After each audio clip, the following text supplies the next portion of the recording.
Ah, vale, sí, ponte ahí.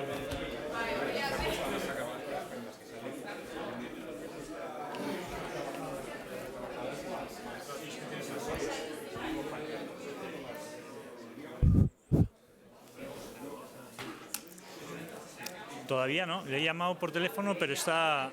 ¿Este no ha venido, el del gobierno vasco? Está comunicando. Aitor se llama, ¿no? Sí, Aitor. entonces, bueno, empezaremos y... Egunon, ¿se oye, no? Sí, ¿no? A ver, perdonad, si queréis vamos a ir empezando.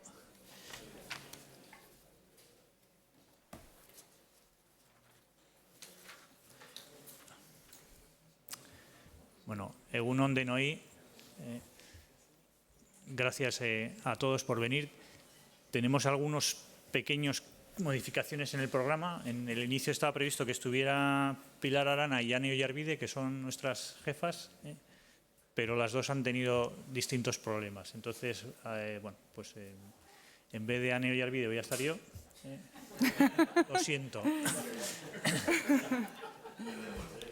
Y Yone va a estar, Yone Argoitia, que es la directora de movilidad, va a estar ahora en la primera parte, y en la segunda parte, en la del debate, en vez de Yone va a estar Pilar Arana. Entonces, bueno, pues muy bien. Así sí. Nos repartimos.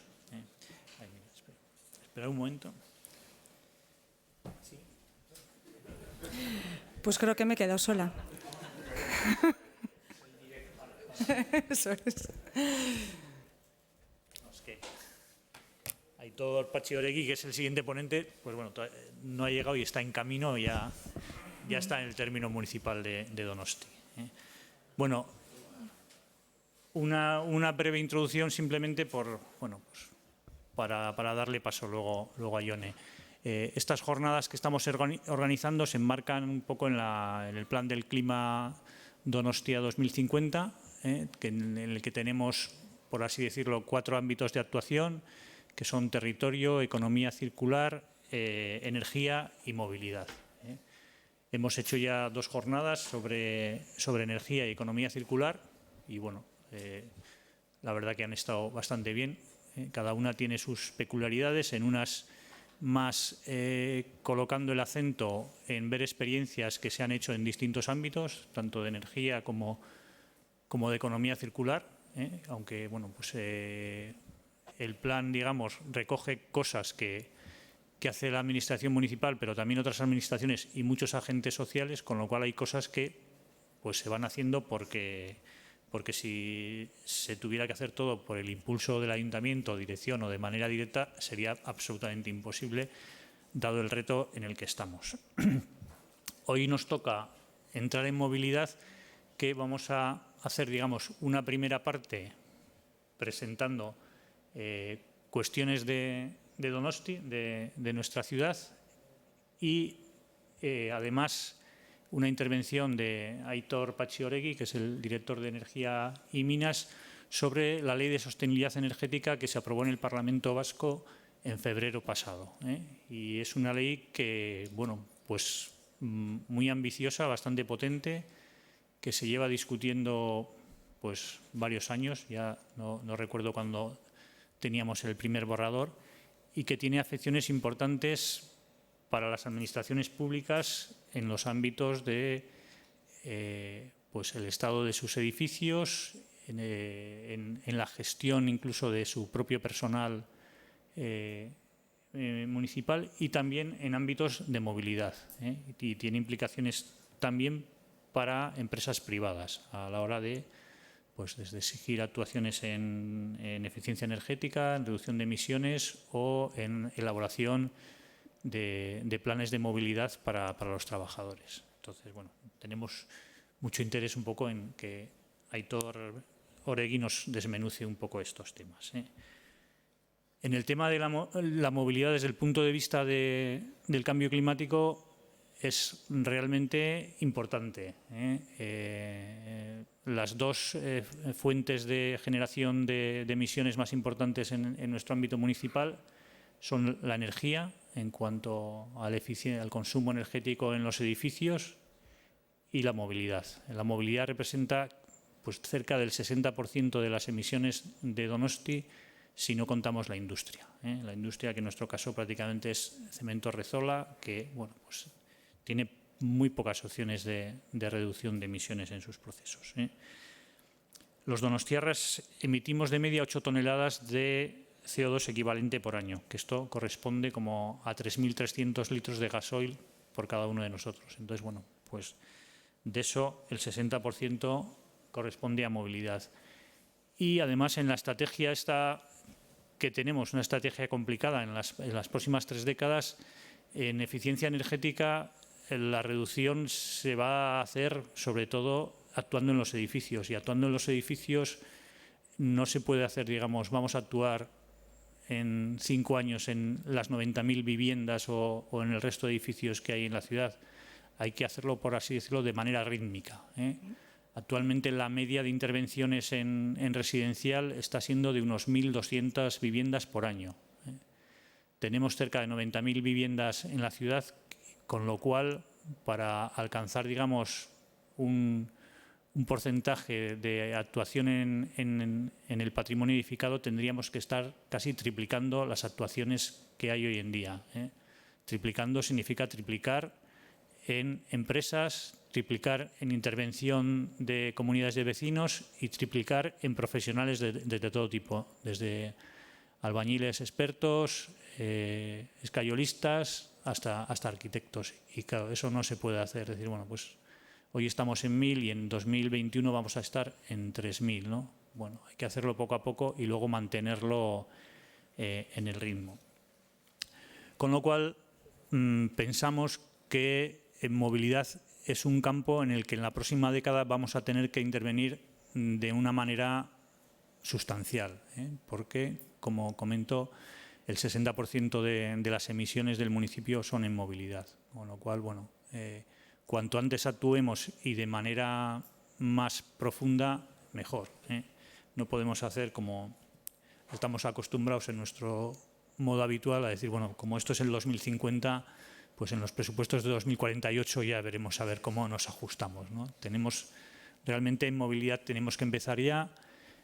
acabamos ahora una legislatura, en junio comenzaremos la nueva legislatura y la idea, digamos, es que el nuevo gobierno municipal que se forme empiece desde el primer mes a actuar, porque bueno, pues hay diversos retos que luego comentaremos, la movilidad, la calidad del aire, la posibilidad de establecer zonas de bajas emisiones, como ya las legislaciones empiezan a establecer, ya incluso la Ley de Sostenibilidad Energética lo cita, también en los borradores del Plan Nacional de Clima y Energía se habla de que para el 2023 todos los municipios de más de 50.000 habitantes tengan establecida una zona de bajas emisiones.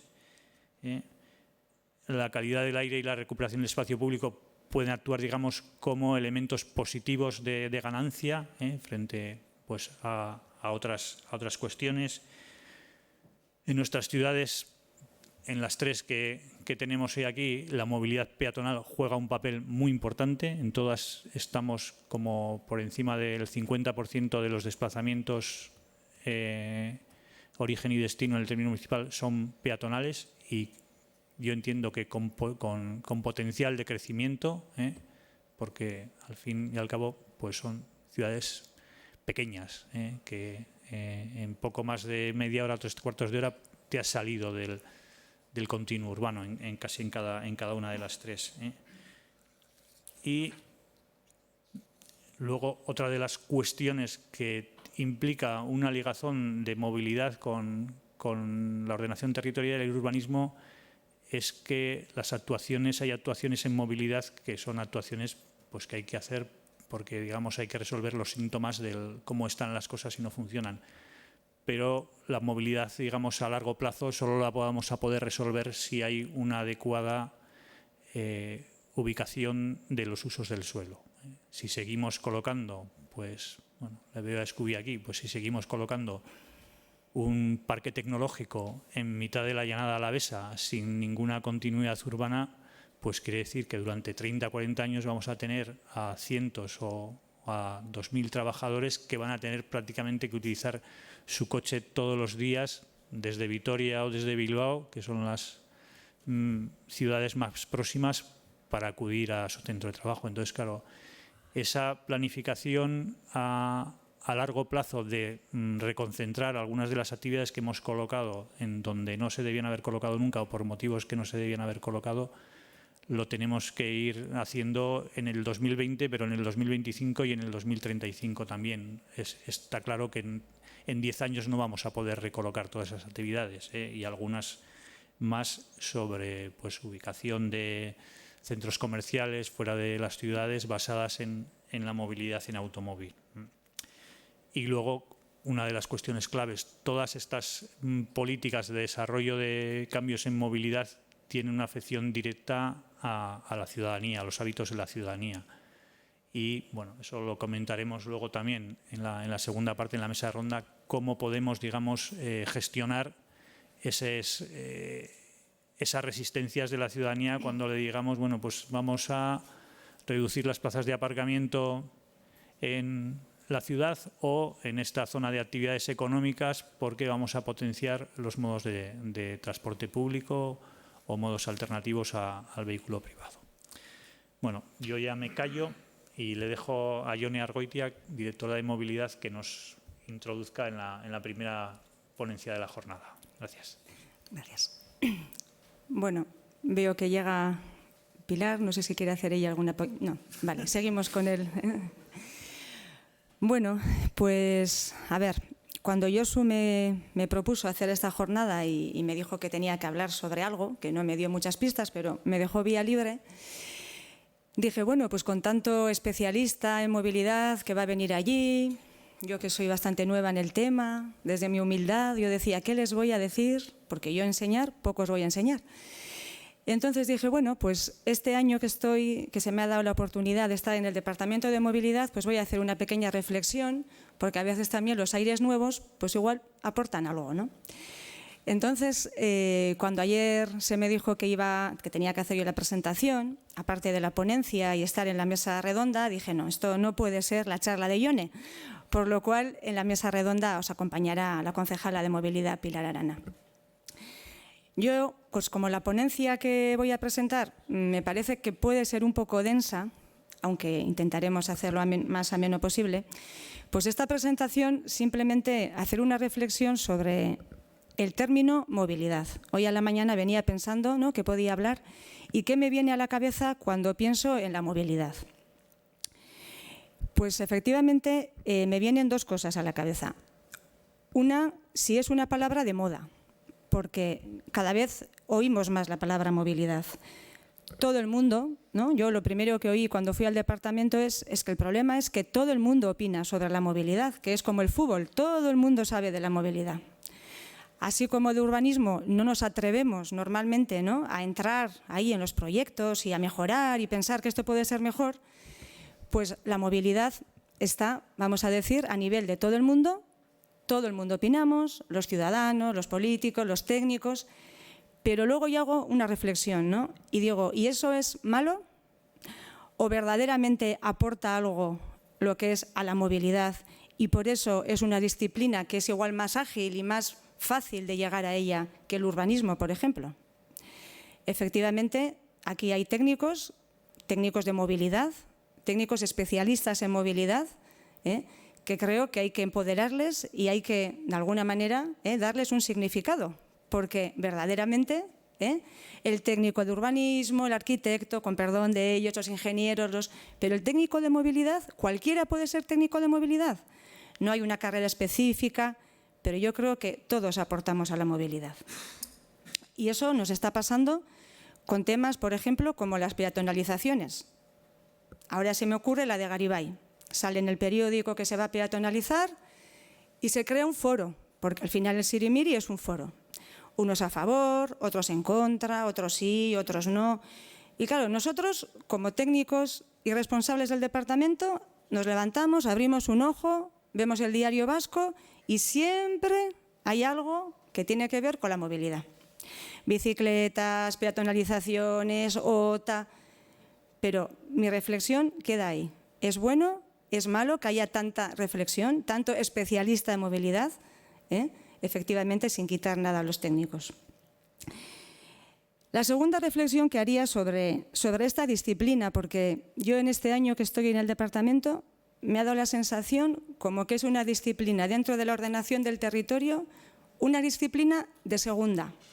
¿Y por qué digo de segunda? Porque yo creo que históricamente la ordenación del territorio se ha visto, ¿no?, desde el punto de vista del urbanismo.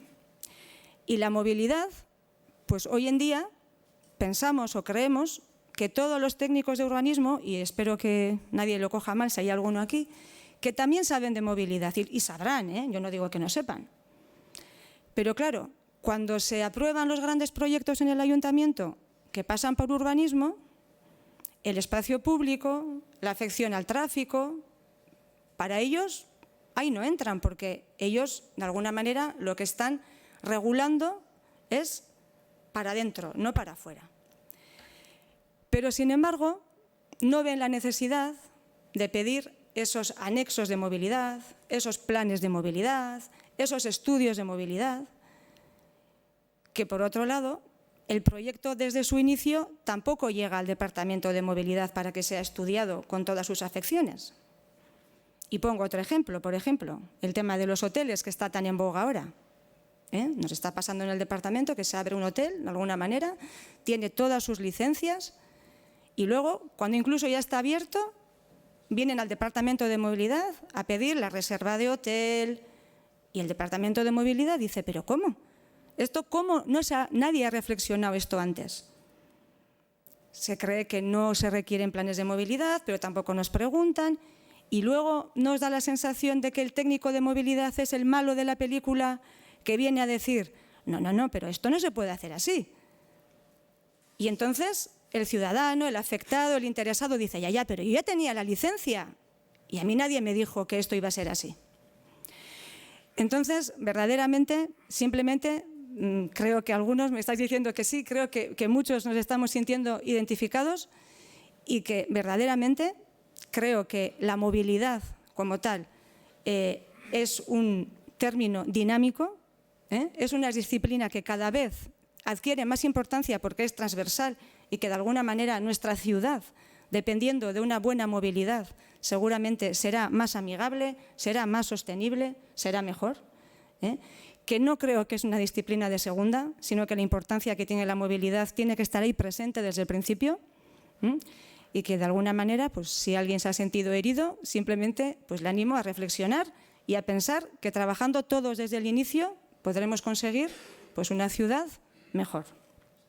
Y ya pues por terminar con la introducción y empezar un poco con la ponencia, pues lo mismo, venía antes pensando que así como tenemos tan interiorizado esas siglas del SMS cuando mandábamos un mensaje que no sabemos ni lo que quiere decir, pues a ver si conseguimos que el MMS, la movilidad sostenible y segura, pues también sea, ¿no?, unas siglas que todos los podamos interiorizar, creer en ello y bueno, pues seguir adelante. Bueno, a ver, respecto a la ponencia, como os he dicho, pues nada, Josu me animó a hablar del tema. Tenía preparada una ponencia hace tiempo sobre pues, qué estábamos haciendo en la ciudad, ¿no? Pero bueno, luego pensé que en la mesa redonda, que los temas eran un poco esos, pues luego Pilar ya explicará pues, dónde estamos, qué estamos haciendo. Me imagino que compartiremos experiencias con Vitoria y con Bilbao, que serán un poco parecidas. Y retomando un poco mis inicios hace un año, ¿no? Cuando vengo al departamento, pues en un sitio, en otro, me hablaban de planes de movilidad. Planes de movilidad, que el plan así como más normal era el Clima 2050, porque entendía por lo menos lo que era clima, pero luego me empezaban a hablar del PEMUS, del PAMAS, del PAES, independientemente que pensaba que me estaban hablando en chino, pues la verdad es que no conocía esos planes, no sabía lo que... Pero ya intuía desde el principio que ahí había algo, ¿no?, algunos compromisos que había adquirido el ayuntamiento, objetivos, y entonces me empecé a leer los planes. Y efectivamente veía que en los planes, de alguna manera, todos los planes recogían objetivos, todos los planes recogían acciones, y estaban desperdigados pues, por todas partes. Y luego leía, y cuando leía el PAES y había leído el PEMUS, pues pensaba que me estaba repitiendo, porque las acciones, objetivos que estaban dentro, pues eran todos parecidos.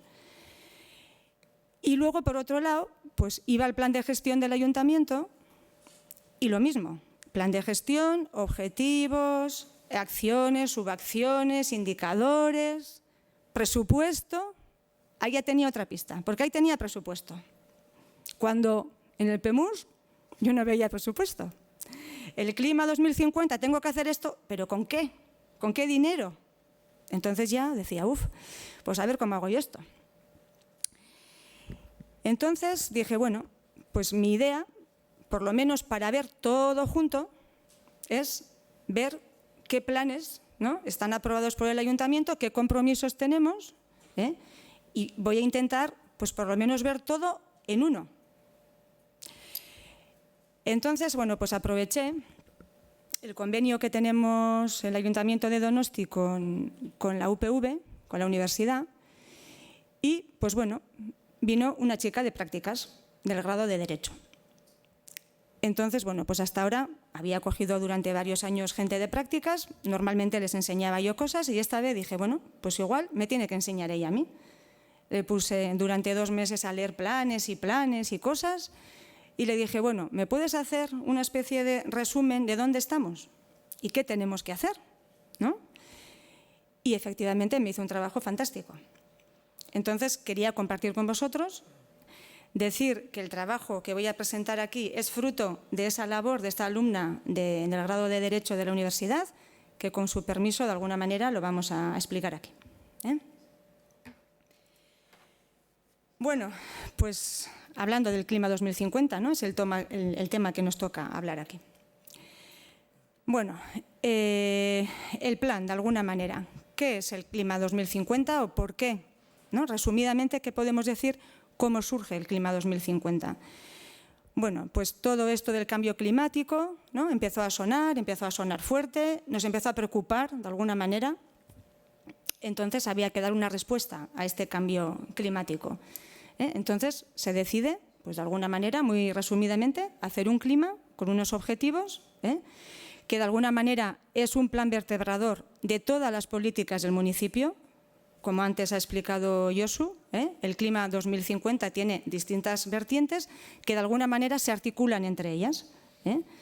Entonces, a mí me toca más hablar de lo que es la movilidad, pero efectivamente el Plan Clima 2050 lo aborda de una manera genérica. Bueno, pues las emisiones GI. Las emisiones GI, gases de efecto invernadero, que de alguna manera oímos, están ahí, están presentes. Y de alguna manera, desde el punto de vista de la movilidad, ahí sí que tenemos que, o nos sentíamos responsables porque teníamos que atajar de alguna manera, ¿no?, ese efecto nocivo de esas gases. Y efectivamente, las ciudades pueden, pero no solo pueden, sino que debemos actuar. Nos tenemos que poner las pilas. Entonces, bueno, pues llegamos a hablar de Donosti. ¿Y Donosti a qué se comprometió? Pues a reducir las emisiones para el 2030 en un 40%. Estamos en el 2019, se están haciendo las valoraciones, no son del todo positivas, no sabemos si habrá prórroga, si no habrá, pero de alguna manera eso no nos tiene que desanimar y tenemos que seguir haciendo, de alguna manera, o poniendo las medidas para que, no solamente para llegar a un objetivo, sino que verdaderamente para que nuestra ciudad sea una ciudad más sana, más amigable. Y también apelamos a la participación pública. De alguna manera es lo que hemos dicho antes. No solamente somos nosotros los que vamos a definir las medidas, sino que la ciudadanía también tiene mucho que decir en esa búsqueda de soluciones y alternativas. Bueno, hemos hablado ya de un objetivo. Tenemos otro. Para el 2050 ya, de alguna manera, hay que reducir en más de un 80% esos gases de efecto invernadero. Y para eso también hay objetivos y hay acciones. El objetivo sería reducir. ¿Y las acciones cuáles podrían ser, no? Bueno, el tema del espacio público. Tenemos que intentar ocupar menos territorio. Transporte público. De alguna manera estamos en ello. Luego me imagino que saldrá, preguntaréis dónde estamos en Donosti. Bueno, aquí hay gente que os puede responder mucho mejor que yo. Es una apuesta. Hace tiempo ya, de alguna manera, Debus está en esa apuesta, está impulsando, está investigando, está probando. Lleva ya 2 proyectos piloto que de alguna manera tiene sus... sabe cuáles son un poco los resultados de cada tipo de autobús eléctrico, híbrido, y estamos ahí. Cero residuos, ese es el objetivo también. Entonces, de alguna manera, lo que dice el plan es más de un 80% de edificios tendrían que ser con alta eficiencia energética y, de alguna manera, más de un 80% las energías tienen que ser en esa medida renovables. Pero volvemos a hablar de la movilidad. Nos centramos otra vez en la movilidad. ¿Qué buscamos? Pues buscamos un modelo de movilidad urbana y metropolitana que sea sostenible, además de saludable, que eso viene un poco implícito con la sostenibilidad. Fortalecimiento de los medios de transportes, otra vez sostenibles. Siempre iremos hablando de la sostenibilidad. Reducción de los desplazamientos motorizados. Efectivamente, o sea, no solamente es mejorar lo que está generando un motor, sino que vamos a intentar que esos desplazamientos sean más lógicos, de alguna manera más limitados, y vamos a intentar de alguna manera pues organizar esto un poco, ¿no? Y la descarbonización y electrificación de la movilidad. Ese es otro de los puntos y otro de los retos que tenemos en el departamento. De alguna manera, la electrificación. Sí nos da la sensación a veces que esta electrificación ha ido muy rápido. El objetivo se ha puesto, las acciones están ahí, pero de alguna manera quizás no estamos tan preparados para ir a una electrificación 100% eléctrica, valga la redundancia, porque la energía todavía sigue siendo cara, las baterías a veces no han funcionado, estamos ahí, pero de alguna manera también pedimos un poco de transición porque queremos llegar a la electrificación 100%, pero creemos que de alguna manera tiene que ser progresiva. Igual hemos empezado tarde, igual teníamos que estar ya ahí, pero en el punto en el que estamos se nos hace un poco complicado pensar en la electrificación 100%. Bueno, pues siguiendo hablando en chino, como decíamos antes, ahora tenemos el PAES, pero no es chino, es un plan de acción para la energía sostenible. También tiene un propósito, igual que el clima, y de alguna manera tiene unos compromisos. Donosti podemos decir que es una ciudad pionera en este ámbito. Ya en el 2002 ya estaba dentro del Plan de Acción de Agenda Local 21. La Agenda Local 21, que nos suena tanto a todos, ya viene desde el 2002. En el 2007 ya se hablaba del programa municipal, o existía un programa municipal de lucha contra el cambio climático. Luego sí que es verdad que luego podemos hacer una pequeña reflexión de los plazos, porque claro, no nos podemos quedar con todos los plazos en la cabeza, pero es que uno es del 2008 al 13, el otro del 20 al 24, el otro del 18 al 23, pero bueno, ahí están los compromisos, ¿no? Y en el 2008, Donosti ya tenía un plan de movilidad urbana sostenible, que luego veremos la diferencia de que un plan sea sostenible o no. En el mismo año se firmó el Pacto de Alcaldes y Alcaldesas. Y en este pacto, vamos a decir, se comprometieron a elaborar y presentar el PAES, a adaptar esas estructuras al municipio y a presentar un informe. Y aquí más objetivos que nos marcamos. Año 2020, ¿cuáles eran las líneas estratégicas, vamos a decir? La eficiencia energética, las energías renovables, la movilidad y los residuos, que son un poco, ¿no?, las verticales que también recoge el Plan Clima 2050, porque al final todos estamos en todas partes. Y otra vez, otro objetivo, reducir las emisiones de CO2 al menos en un 20%. Y el PAES, pues bueno, recoge 91 medidas, vamos a decir.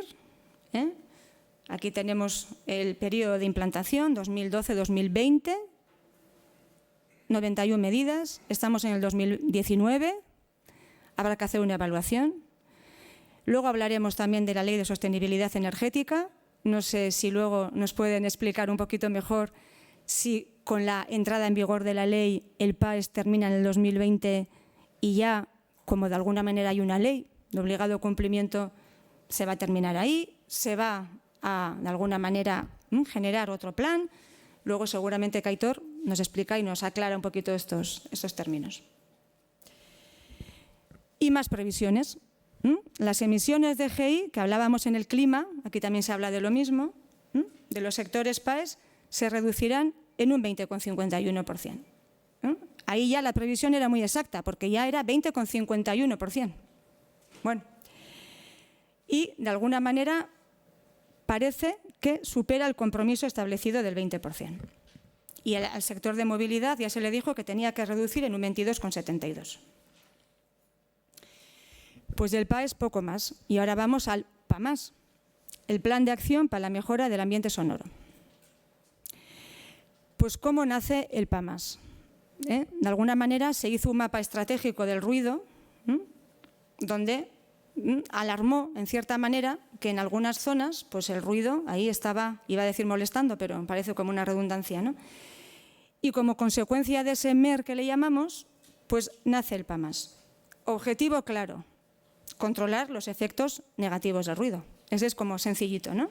Ruido, pues intentar controlar esos efectos negativos.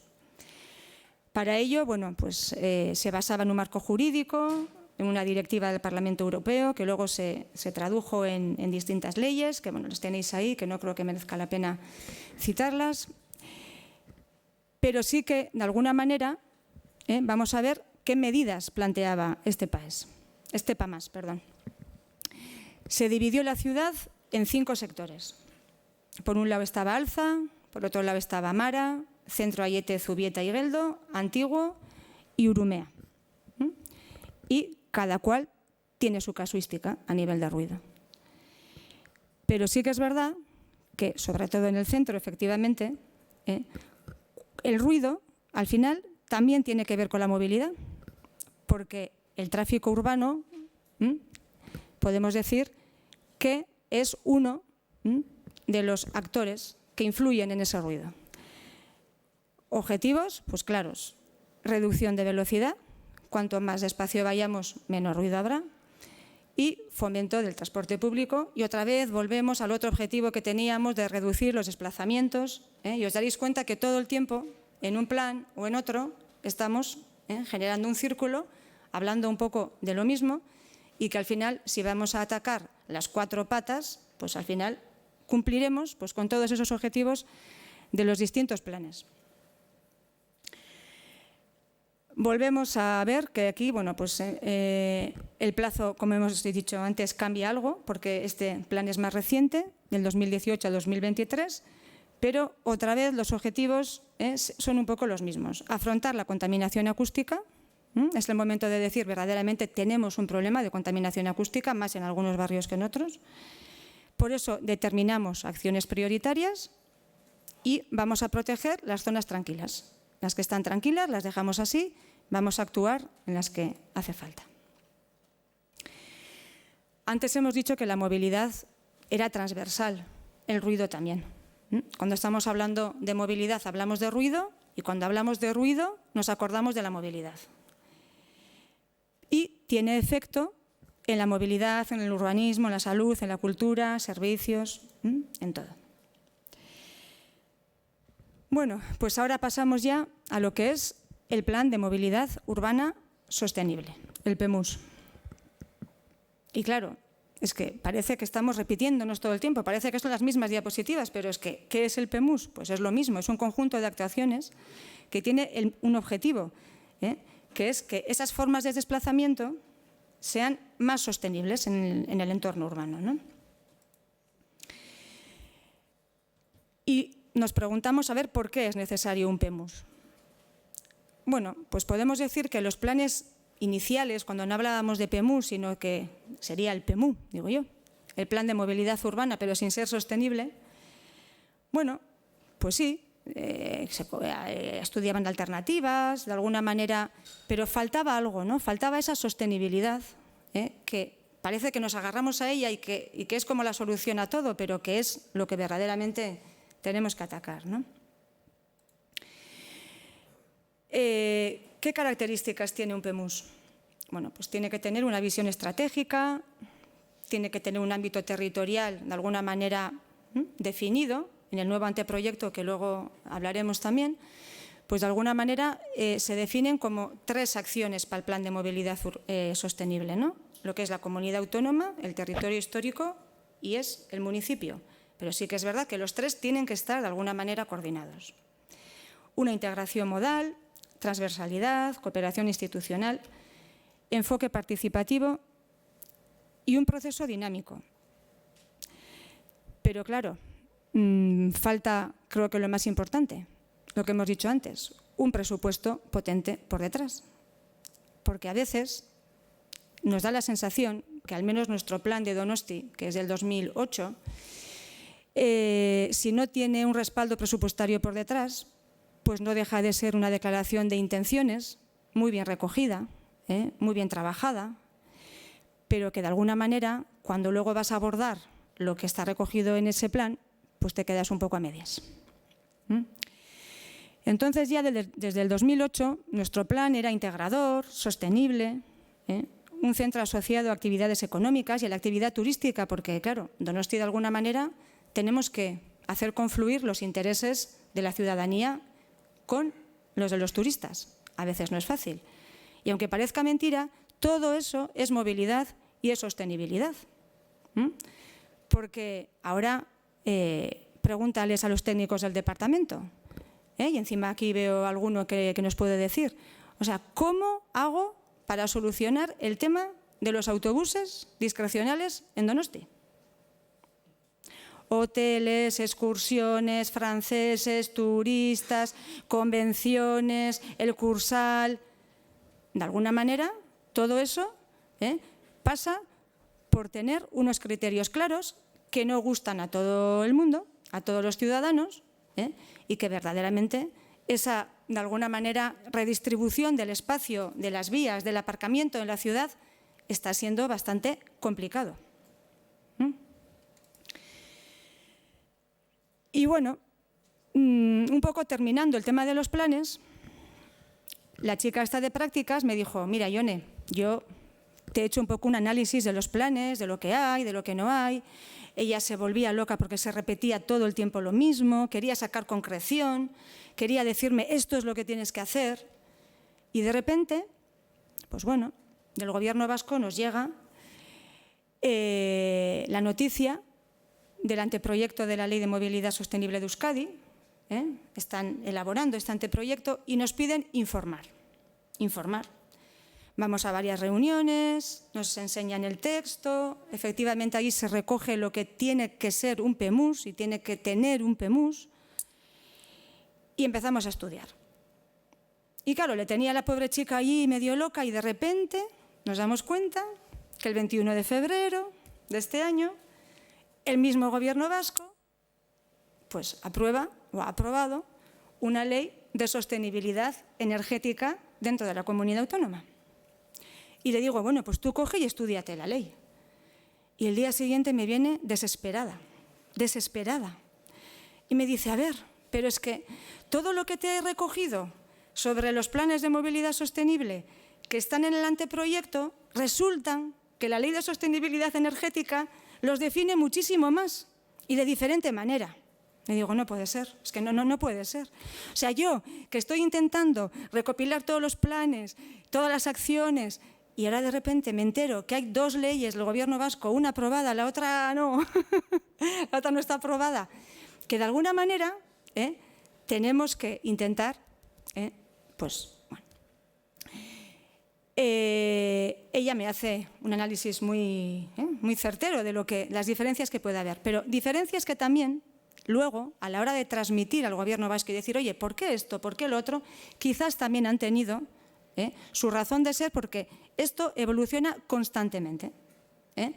Entonces, de alguna manera, pues cuando, bueno, aquí tenéis un poco las diferencias de uno a otro, que tampoco os quedéis con ellas, porque esto solamente es un análisis de lo que es el anteproyecto que se ha transmitido al Gobierno vasco, que lo están analizando, que ellos también lo habían detectado, pero que quizás, si bien en un primer momento la Ley de Sostenibilidad Energética pensó que un PEMUS tenía que ser de carácter obligatorio para un municipio de 5.000 habitantes, de alguna manera, después, al hacer el anteproyecto, lo que han dicho es, hombre, pues igual no siempre un municipio de 5.000 habitantes tiene capacidad no de hacer un PEMUS, porque lo que hemos dicho, hacer un PEMUS y que sea papel mojado, al fin y al cabo, ahí se quedará. Pero luego hace falta presupuesto, hace falta medios para llevar a cabo. Entonces, en el anteproyecto ya dicen, bueno, pues igual en vez de 5.000 pueden ser 20.000.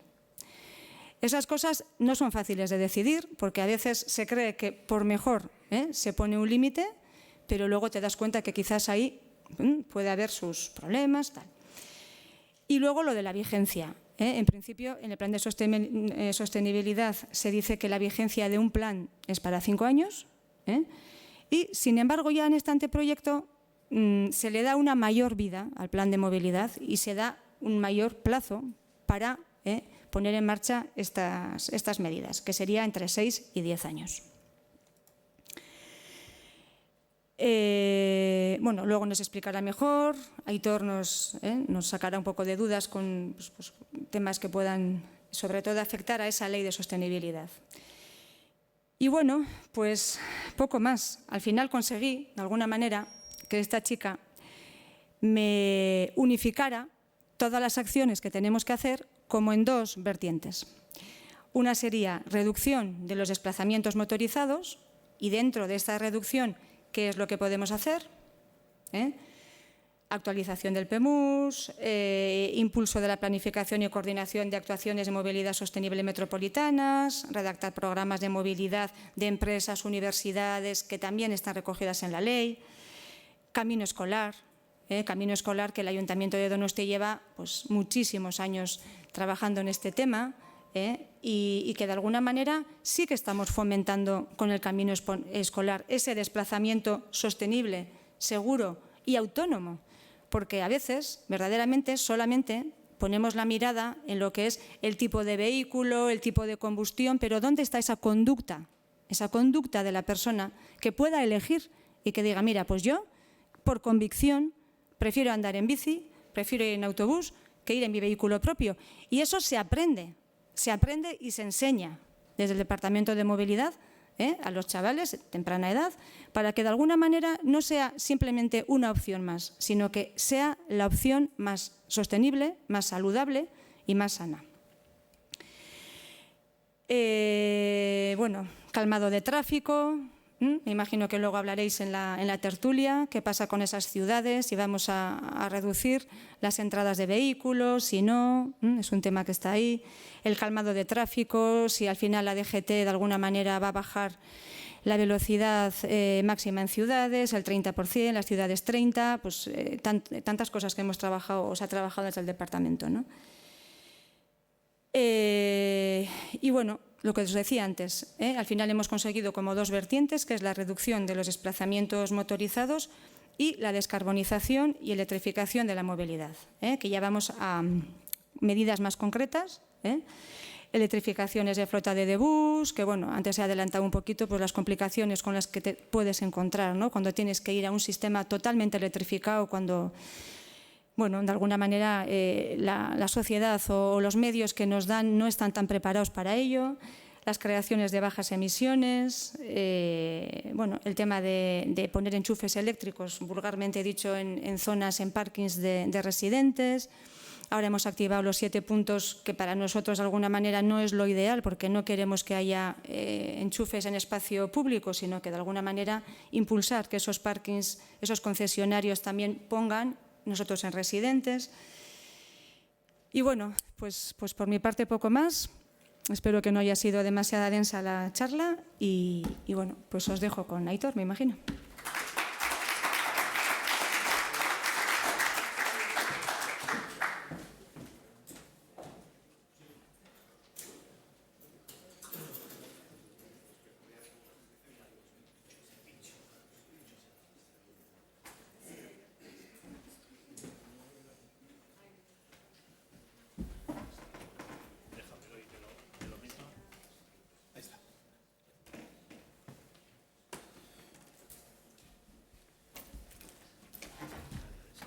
Bueno, si quieres te presento un momento.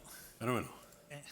Bueno, aquí nos ha venido Aitor Patxi Bastarrica, que viendo el programa que teníamos previsto de debate de movilidad y viendo el contenido también de la Ley de Sostenibilidad Energética, que tiene afecciones importantes para la movilidad, decidimos que era muy oportuno tenerlo en la jornada de hoy.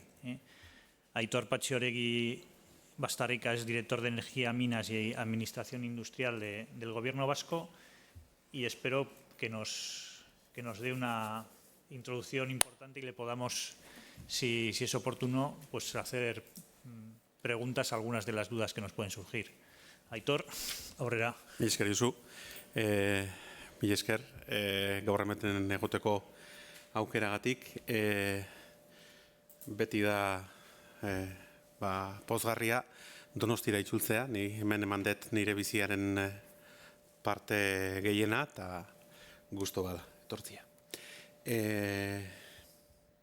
Yo creo que Jone tiene bastante razón al decir que parece que hablamos en clave.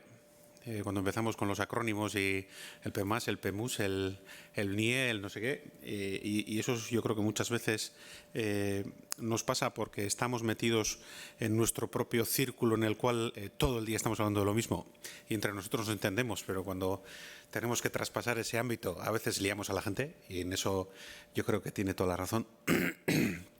Y también tengo que decir que siempre que me ha tocado colaborar con Donosti, y eso incluye el equipo de movilidad, por ejemplo con el equipo que tiene Igor, que es un equipo excelente. No solo en cómo hace el trabajo, sino en la ambición que le pone a la hora de plantear cómo tiene que ser la movilidad de Donosti a futuro. Así que por ese lado yo creo que Donosti se tiene que felicitar por la calidad del equipo que tiene y por la ambición de las cosas que plantea.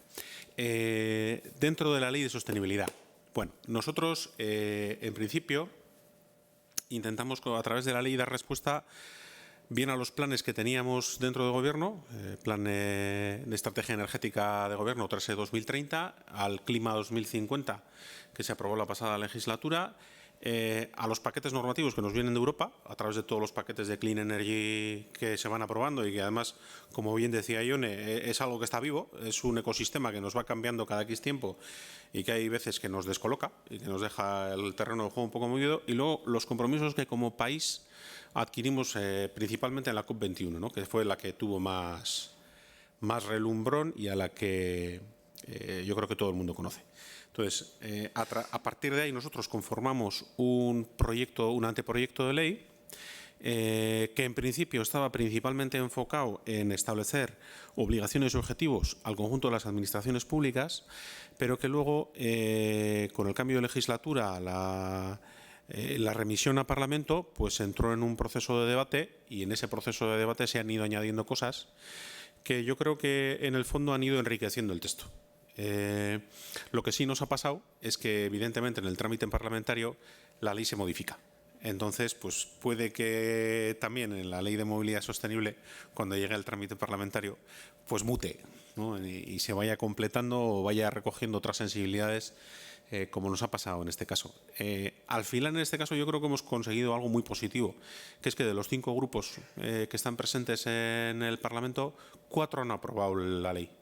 4 han votado favorablemente a la ley de sostenibilidad y hay 1 que se ha abstenido. O sea, no hemos tenido ni un voto en contra, hemos tenido abstenciones y aprobaciones. Con lo cual, hay un nivel de adhesión a la ley muy alto y que la verdad se agradece, intentando que este sea un tema transversal y que yo creo que nos preocupa a todos. Volviendo a lo de antes, objetivos de país. A través de los diferentes planes y de las diferentes leyes que tenemos aprobadas, pues sabemos que el 40% de las emisiones las tenemos que reducir para el año 30, el 80% para el año 2050, que todos los edificios nuevos tienen que ser de consumo de energía casi nulo a partir del año 20, pero la edificación es como para tener otro debate bien largo, otro día, porque la parte principal de nuestro parque edificatorio está construida ya y dista mucho de lo que debería ser el ideal energético, y ahí tenemos que ver cómo lo hacemos y quién paga la ronda, que esa es la que es divertida.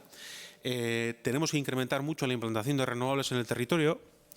Tenemos que garantizar que la energía que nos viene de fuera sea mayoritariamente renovable y para eso tenemos que trabajar las interconexiones con otras zonas que nos pueden aportar energía renovable que nosotros no podemos generar, porque tenemos un territorio que energéticamente no es rico y que tiene dificultades porque está muy antropomorfizado, con lo cual la posibilidad de instalar renovables la tenemos limitada y tenemos un consumo energético alto. Eso se tiene que traducir en una reducción muy importante del consumo del petróleo, de los derivados del petróleo, un 26% para el año 30 y la erradicación para el año 2100. Y al final otra cosa en la que siempre intentamos hacer hincapié, que es la eficiencia energética. La eficiencia energética, intentando que el consumo global, a pesar de que queremos seguir siendo un país industrial y no solo queremos seguir siendo, queremos incrementar la parte industrial de nuestra economía, pues queremos que el consumo global se reduzca en un 17% a través de incorporación de nuevas tecnologías, acciones de eficiencia, y ahí tiene algo muy importante que decir los nuevos modelos de movilidad, porque en términos de energía un vehículo eléctrico es terriblemente más eficiente que un motor de combustión interna. Al final la ley la hemos dividido en 4 partes. Tiene una parte expositiva, una parte común al principio, pero luego aborda las administraciones públicas, aborda el sector privado, aborda una parte que es de inspección y control, que esos son los deberes que me he puesto a mi dirección, y luego todos los temas relativos a información y transparencia, que forman parte sustancial de lo que nos pide la Comisión Europea y también forman parte, yo creo que de los requisitos previos que tenemos que cumplir antes de exigirle a la gente que tome conciencia, ¿no? Antes de que las personas puedan tomar conciencia, tienen que tener la información puntual, veraz, rápida, sobre lo que en realidad está ocurriendo con sus consumos energéticos. Y ahí tenemos un ejemplo muy bueno con los consumos de calefacción, que cuando te viene la factura en marzo dices, mierda, Tenía que haber apagado calefacción y haberme puesto un jersey. Pero claro, la información te ha venido en marzo, no en enero. Yendo a lo que nos hemos pedido a las administraciones públicas. 60% de ahorro de consumo en el año 2050, que integremos las medidas energéticas en los planes de ordenación territorial, que hagamos inventarios de auditorías, es decir, que seamos muy conscientes de lo que consumimos y cómo, que a partir de ese conocimiento hagamos planes para reducir esos consumos, que la compra de la energía eléctrica sea 100% renovable y que todo eso esté controlado dentro del Gobierno por parte de una comisión que sea capaz de tomar las decisiones necesarias para que eso se lleve adelante. Al final, ¿qué es lo que buscamos? Que la Administración Pública tenga un papel ejemplar y que la Administración Pública sea un poco la que, a través de su actuación, marque el camino de lo que les vamos a pedir que hagan, no a través de la obligación, sino a través de la concienciación a empresas y a particulares. Porque este es un camino en el que estamos todos. Todos vamos en el mismo barco y todos vamos a tener que poner de nuestra parte. Entonces, yendo a los objetivos que se han fijado para 2030, que el 32% del abastecimiento energético, no eléctrico, sino energético de los edificios públicos en Euskadi venga desde el autoabastecimiento, que mejoremos el 40% de los edificios públicos a una clase energética B o superior, que el 100% de los edificios sean nuevos, sean de consumo energético casi nulo, que a partir del año 2020 el 100% de los vehículos nuevos que se adquieran por parte de las administraciones públicas o sus servicios contratados sean de movilidad alternativa, con la única excepción de aquellos casos en los que no exista una alternativa viable, como puede ser los todoterrenos del servicio de montes o los todoterrenos de los servicios de minas, pero vamos, tienen que ser ejemplos muy tasados, aquellos en los que no exista una alternativa viable, que se hagan planes de movilidad y que se incentive la movilidad sostenible en la medida de lo posible. ¿Cómo? Pues a través de política fiscal, favorecer el acceso, favorecer el aparcamiento, tarifas bonificadas para vehículos de bajas emisiones. Bueno, yo creo que todos sabemos a lo que nos estamos refiriendo y ahí tenemos un trabajo que hacer las administraciones públicas intentando coordinar lo que estamos poniendo encima de la mesa para que al final lleguemos a un objetivo común. El parque de edificios en Euskadi, pues aproximadamente tenemos unos 200.000 edificios, gutxi gorabehera, de los cuales 175.000 son edificios de viviendas. Y la pequeña parte que aportamos las administraciones públicas, pues ya veis, es pequeña. Con lo cual, la actuación dentro de los edificios pues es importante, tiene un papel ejemplar, pero no es lo que va a marcar la diferencia respecto al grueso de las emisiones o de los consumos. Al final, o tomamos todos conciencia o no vamos a conseguir verdaderamente que haya avances como país. Y lo mismo pasa con el parque de vehículos. Las diputaciones forales aproximadamente, si he copiado bien los datos que aparecen en Open Data de Euskadi, pues rondan los 1.000 vehículos entre las 3 diputaciones forales, gutxi gorabehera. El Gobierno vasco tiene unos 600. La Ertzaintza tiene más de 2.000 vehículos, como es normal. Y no he sacado los datos de los municipios, pero bueno, entendiendo que somos 200 y pico municipios, pues ahí andará. Pues nosotros 500 vehículos aproximadamente. Claro, eso comparado con el 1,3 millones de vehículos que pululan por ahí dentro de la comunidad, pues efectivamente, poquita cosa, pero por algo se empieza. Y hay una cosa muy importante respecto del cambio de modelo de los vehículos de las administraciones públicas, es que ese cambio de modelo de las administraciones públicas en cuanto a movilidad seguramente va a posibilitar la aparición de las infraestructuras de repostaje alternativo que van a hacer falta para que los particulares puedan dar el cambio. ¿A qué nos estamos refiriendo? A la aparición de suficientes puntos en los que igual haya recarga de vehículo tanto eléctrico como a gas, como en el futuro si llega el hidrógeno, que esa base del consumo la podamos dar desde las administraciones públicas y, por tanto, la iniciativa privada se anime a poner esos puntos de recarga y esos puntos de suministro que nos van a hacer falta a futuro si queremos que esto vaya para adelante. Y bueno, luego el resto de las obligaciones, ya veis que me han cambiado, con el cambio de la pantalla se me han ido las letras, pero bueno, tenemos obligación de hacer publicidad de lo que supone esta ley.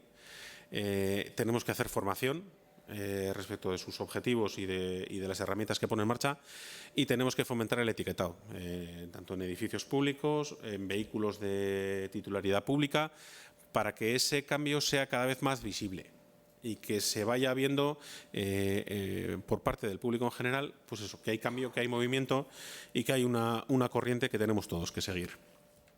Al sector privado lo que le vamos a pedir es que haga una parte más pequeña o aliviada de lo que nos hemos puesto como obligatorio para las propias administraciones públicas.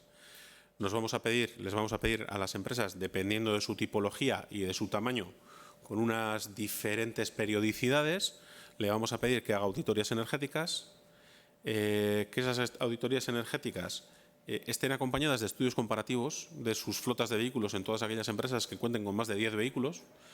¿Esto qué significa? Que les vamos a pedir que cada X tiempo, dependerá del tamaño de la empresa y del tamaño de la flota, pues serán 4, 6, 10 años. Eso estamos haciendo el trabajo para sacar un decreto más adelante este año, que compare cuál es su flota, su rendimiento energético, su rendimiento económico y cuáles son las mejores alternativas que le puede ofrecer el mercado en el caso en el que vaya a renovar su flota.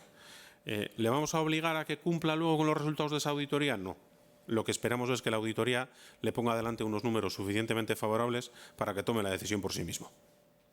Que vea que existen alternativas a día de hoy que le pueden dar mejor servicio produciendo un beneficio ambiental y un beneficio económico, que al final es lo que es el fiel de la balanza. Todos necesitamos cuidar las cuentas y si las actividades o las obligaciones que estamos imponiendo no son económicamente viables, simplemente no sucederán. Luego también hemos impuesto la eliminación de los hidrocarburos líquidos a 2030 para usos térmicos, o sea, va a haber que sustituir las calderas de fuel y gasoil por otros tipos de generación térmica, la obligación de la certificación energética de todos los edificios de Euskadi y planes de movilidad para aquellos centros de trabajo que cuenten con más de 100 trabajadores por turno. Lo mismo le vamos a pedir al sector de servicios. También en ambos casos, que no lo he comentado, vamos a pedir que haya una gestión de la energía, o sea, que la energía cuente con una gestión específica, que se controle, se revise y se mejore, que puede ser interna o externa, depende del tamaño de la empresa y de lo que cada uno quiera decidir. Y para el sector edificatorio vamos a solicitar la preinstalación obligatoria de puntos de recarga. Vamos a buscar el fomento de la construcción sostenible y ahí estamos intentando trabajar con el clúster de la edificación, con Eraikune, para que se puedan poner herramientas en marcha que ayuden a el implemento de esta construcción sostenible y a elementos de control que garanticen que esa construcción sostenible se lleva a cabo de la manera adecuada. Vamos a pedir también la eliminación de los hidrocarburos líquidos para calefacción antes de la finalización del año 30 y que se certifiquen la totalidad de los edificios antes del año 2022. De manera que tengamos un parque edificatorio completamente certificado y tengamos unos datos reales y concretos que nos permitan luego, a partir de esos datos reales y concretos, tomar decisiones para ir acometiendo las actuaciones que hay que acometer en el orden correcto. Dónde vamos a actuar primero, dónde va a tener más efecto. Y de esa manera poder hacer una política energética más adecuada. Y en la parte, una de las partes que quizá no ha suscitado mucho interés desde la aprobación de la ley, pero que a mí me parece uno de los más importantes, es todo el tema de información y transparencia. Dentro de este capítulo estamos haciendo también un desarrollo vía decreto que publicaremos más adelante este año y vamos a intentar definir cómo tienen que ser los flujos de información de las distribuidoras y productoras energéticas hacia Gobierno. Vamos a promover un registro de toda la producción renovable para saber qué es lo que se produce y dónde. Vamos a establecer unos mecanismos de transparencia más duros o más exigentes para que se mejore la transparencia a los consumidores, definiendo muy bien que el propietario de los datos de los consumos energéticos es el usuario, es el consumidor. vuestros datos de consumo son vuestros. Vamos a intentar definir también cuáles son las obligaciones del custodio de esos datos, que son las empresas distribuidoras y comercializadoras, y vamos a definir también el papel de cuáles pueden ser los usuarios de esos datos, y que exista un mecanismo sencillo por el cual el usuario que quiera que alguien revise su consumo y le pueda hacer propuestas tenga claro qué derechos tiene, qué obligaciones tiene y cómo se hace esa cesión de uso de esos datos de manera clara. Vamos a intentar aumentar el nivel de participación que los consumidores tienen a día de hoy en el uso de su energía y que puedan de manera más sencilla interactuar con su comercializador o con el distribuidor.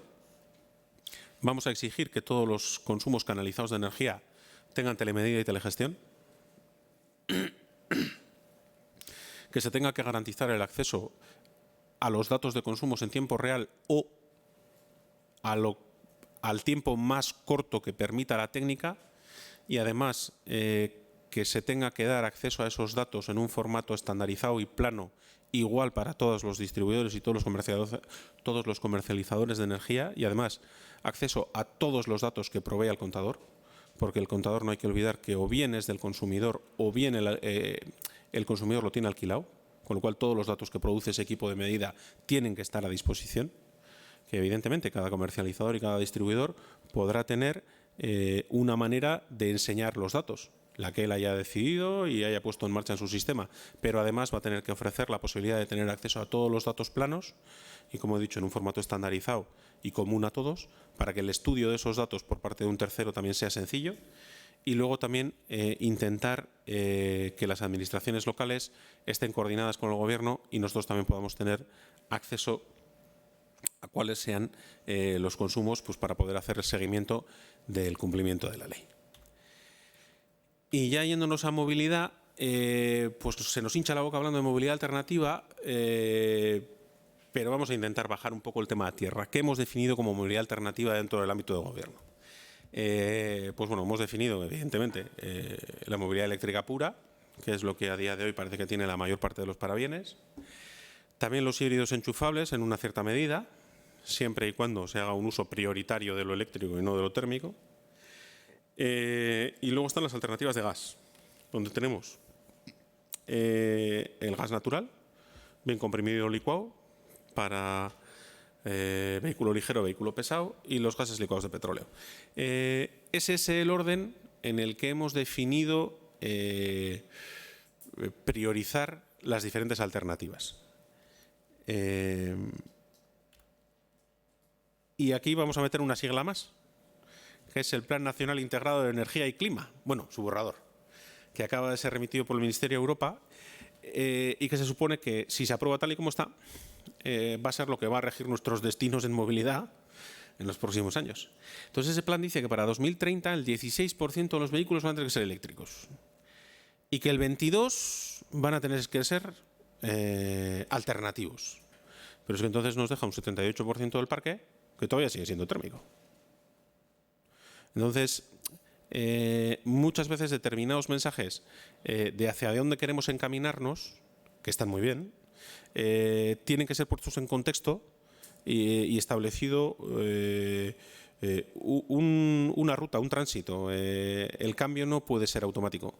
Todavía hasta el año 2040, en el cual se ha propuesto por parte del actual Ministerio que ya no se comercialicen más vehículos de combustión tradicional, pues todavía nos quedan 11 años. Y en 11 años la técnica va a cambiar, los vehículos van a cambiar, las infraestructuras de recarga tienen que cambiar y nosotros tenemos que cambiar. Y sobre todo tenemos que cambiar de vehículo. Entonces, y a lo mejor alguno más de una vez. Así que... ¿Y cuáles son las consideraciones ambientales que tenemos detrás de esta movilidad alternativa? Tenemos básicamente tres conceptos.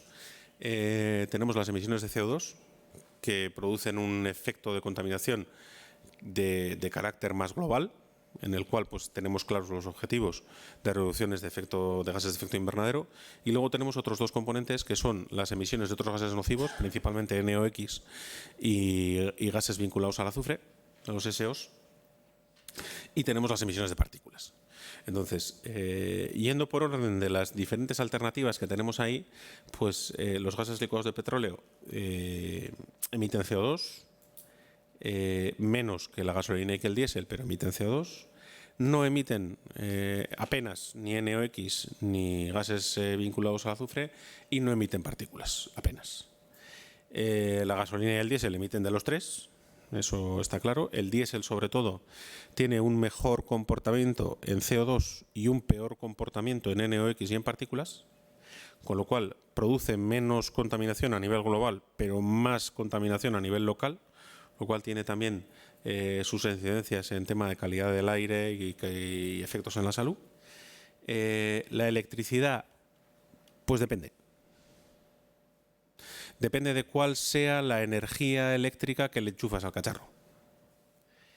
Sí que es cierto que ya está contabilizada las emisiones una vez que tú le estás cargando energía eléctrica al vehículo, pero es un eslabón de la cadena que tenemos que cumplir. O sea, esos vehículos están muy bien, pero nos siguen manteniendo los deberes que tenemos que hacer en la transformación de la generación eléctrica y del consumo eléctrico.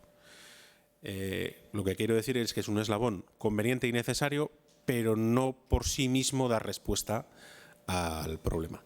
El hidrógeno, desde mi punto de vista, está todavía muy lejos. Es una tecnología que puede ser válida a futuro, pero que todavía su desarrollo, si estamos hablando que el desarrollo de los vehículos de baterías todavía le quedan unos años para llegar a donde todos queremos, el desarrollo del hidrógeno le quedan todavía algunos más.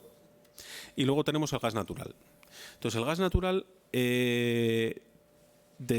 intentando seguir el mismo esquema, emite aproximadamente un 12-15% menos de CO2 que sus equivalentes en petróleo y diésel, no emite NOx ni SOx y no emite partículas.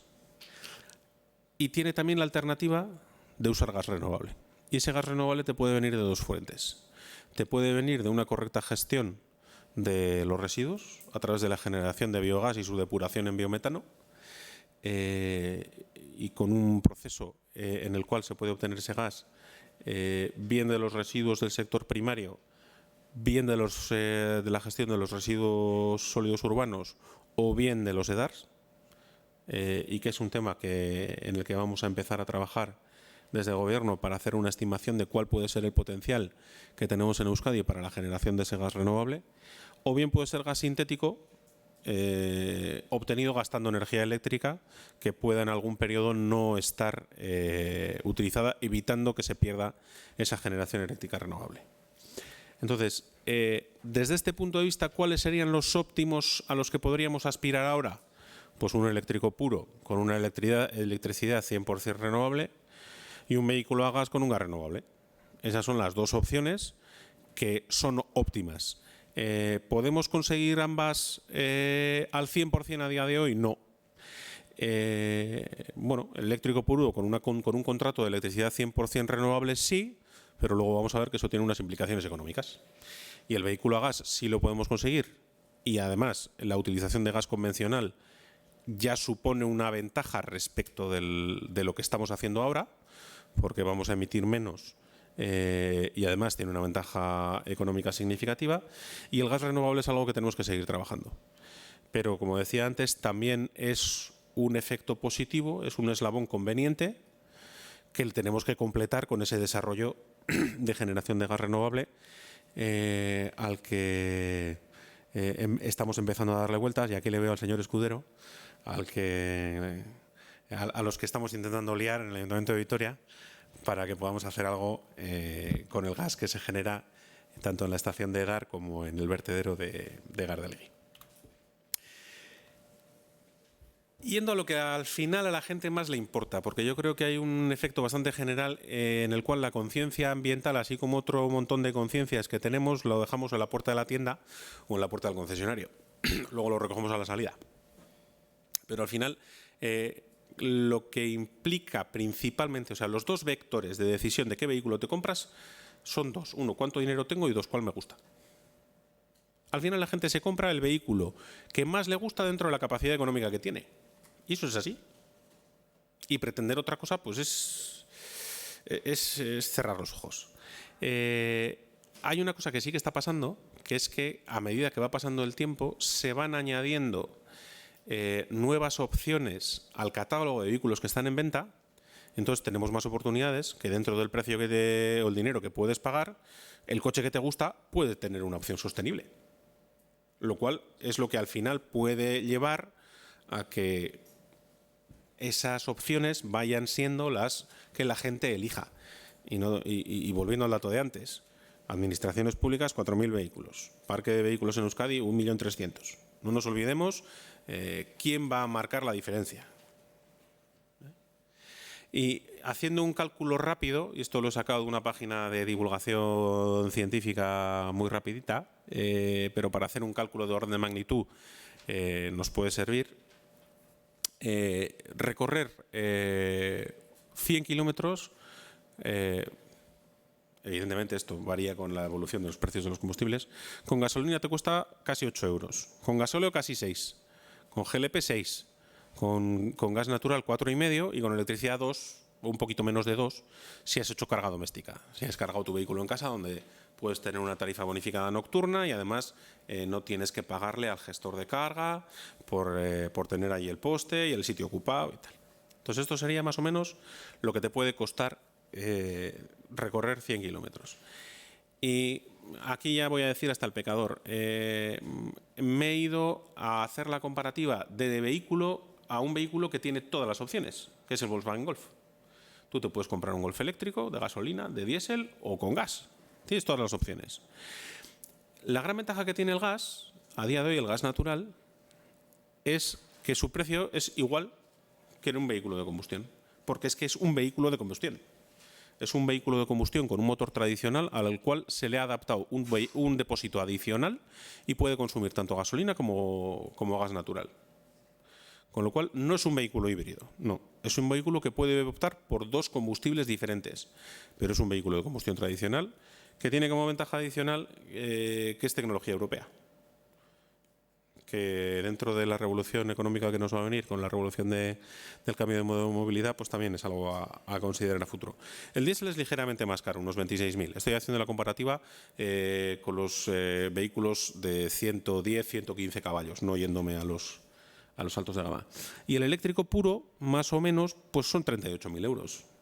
Claro, aquí entran los diferentes sistemas de ayudas que dan las administraciones públicas y que pueden paliar esa diferencia de coste. Pero eso no lo he querido incluir porque es la manera que tenemos las administraciones de falsear un poco la realidad y producir cambios que si no de otra manera no se producirían. Pero, claro, tienes que estar muy convencido para soltar 38.000 si puedes pagar 25.000. Tienes que estar muy convencido. Y ya si hacemos una mezcla de ambos conceptos, es decir, si cogemos esos datos de coste por 100 kilómetros y ese coste de desembolso inicial y hacemos una suposición de recorrer 20.000 kilómetros al año sin incluir los gastos de mantenimiento, que ahí sí que es cierto que el eléctrico tiene una ventaja. El coche eléctrico es una máquina infinitamente más sencilla que un motor de combustión, que un coche de combustión, y su mantenimiento es por tanto más económico. Pues ya veis que la curva pues te deja la opción muy clara. Si solo vas a pensar desde el punto de vista económico, te compras un coche de gas. Punto pelota. Si ya empiezas a tener conciencia ambiental, pues con eso y con las ayudas, pues te entra la duda, ¿no? Y entonces ya valoras pues otros factores como pueden ser la autonomía, el rango que te puede dar el vehículo eléctrico, y no me entendáis mal, creo que el vehículo eléctrico es la mejor de las opciones para muchos usos. Y creo que para el resto de los usos el gas natural es la mejor opción desde el punto de vista de política. O sea, esos son, desde mi punto de vista, los dos nichos a los cuales debemos aspirar y debemos promover. Otra cosa es que evidentemente no nos podemos abstraer de que la gente es la que tiene que hacer el desembolso y por tanto este tipo de cálculos pues son necesarios, porque es al final lo que va a dirimir no tanto el consumo que pueden hacer o la decisión de compra que puedan tener los particulares, porque eso, como decía antes, disponibilidad económica y gusto, pero este cálculo es muy apropiado, por ejemplo, para las flotas que pueden tener las empresas. donde evidentemente el tema económico es el que prima, con un cierto matiz de concienciación ambiental que pueden tener. Y yendo a las ayudas, que es la manera que tenemos las administraciones de hacerle trampas al sistema, a día de hoy tenemos 3 diferentes programas de ayudas en marcha. Un programa de ayudas que viene del Ministerio, que es el MOVES, que está principalmente orientado a movilidad eléctrica, que tiene una dotación presupuestaria de 2,1 millones, que es incompatible con cualquier otra ayuda, y que subvenciona eléctricos puros, híbridos enchufables, vehículos pesados a gas, puntos de recarga eléctricos y luego motocicletas eléctricas y sistemas de préstamo de bicicletas. Y luego hay 2 programas. Este programa MOVES sí que es obligatorio el achatarramiento del vehículo, o sea, hay que retirar un vehículo para poder acogerte a esta medida. Paralelamente se ha puesto en marcha el renove de vehículos, en el cual el Gobierno, a través del EVE, ha decidido hacer una apuesta por la mejora de la eficiencia energética del parque, porque el gran drama del parque automovilístico es principalmente su edad. Un coche de 14 años de gasolina no tiene nada que ver en cuanto a rendimiento, en cuanto a emisiones, con un coche nuevo de gasolina. Y ahí es obligatorio el achatarramiento también, es compatible hasta el 70% con otras ayudas o otros beneficios que puedan darse a nivel territorial. Y subvenciona tanto vehículos eléctricos como vehículos a gas y vehículos tradicionales que tengan la máxima calificación energética. Y hay aparte otro programa de 1,2 millones de euros para subvencionar ciclometros eléctricos, vehículos pesados, material móvil, infraestructura de recarga, tanto eléctrica como gas e hidrógeno, promoción de la bicicleta, estudios energéticos y proyectos singulares. Y esos 2 programas están en marcha desde el 28 de marzo y todavía queda partida presupuestaria. O sea, todavía esos 2 programas están en marcha y todavía se puede seguir solicitando las ayudas que tienen estos programas. Y a partir de aquí, lo que me queráis preguntar.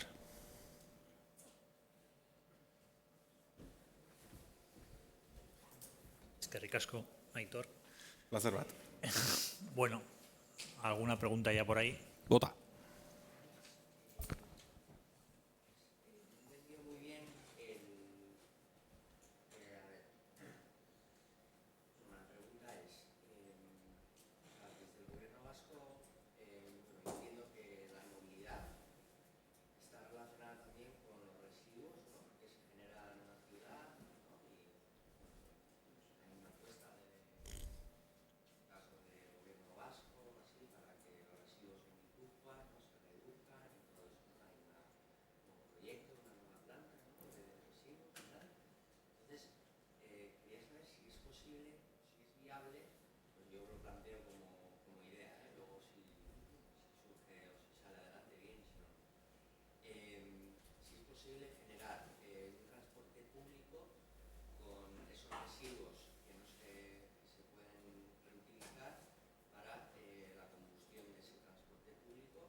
Estocolmo.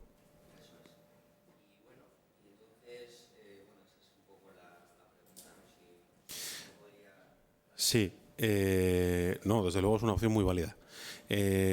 Como decía antes, lo primero que vamos a hacer es intentar estimar cuál es el potencial en volumen de cuánto gas podemos generar y luego ver con ese gas qué necesidades podemos cubrir.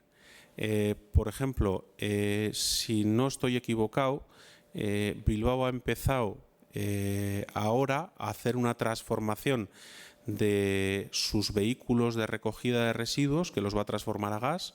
Vitoria creo que ya lo hizo. El caso de Donosti se me escapa, no lo sé. Pero evidentemente ese es el primer paso. El primer paso es ir optando por vehículos que puedan funcionar a gas y luego es conseguir generar el gas renovable suficiente proveniente de los residuos para poder utilizar en esa flota. Ahí hay una cosa que nos ayudaría mucho ayudaría muchísimo a eso, y es algo que es un deber que se le está reclamando insistentemente desde las administraciones públicas. O sea, nosotros lo hemos requerido varias veces, y también desde el sector, que es que esos gases de carácter renovable generen un certificado libre de emisiones. Ese certificado, que puede ser negociable porque es una emisión que tú has retraído del sistema, pueden dar el aporte económico necesario para que esos proyectos entren en rentabilidad. Entonces, vamos a seguir pidiendo, pero no nos vamos a parar ahí, porque esto es algo que evidentemente tenemos que intentar acometer. Pero bueno, lo dicho, pasito a paso. Primero, intentar discriminar cuánto gas podemos generar, y una vez que sepamos cuánto gas podemos generar, poner en marcha las instalaciones que hagan falta y dedicarlo al uso que más convenga en ese momento. Pero sí, hay iniciativas muy interesantes, sobre todo en ciudades nórdicas. Yo creo que el ejemplo paradigmático es el de Estocolmo, sí. Vale, ahí, Kepa corta. ¿Uno qué pa?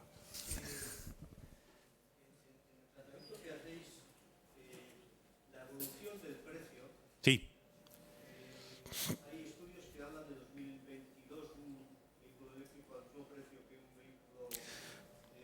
Ojalá. Sí, sí. China está haciendo una apuesta muy importante.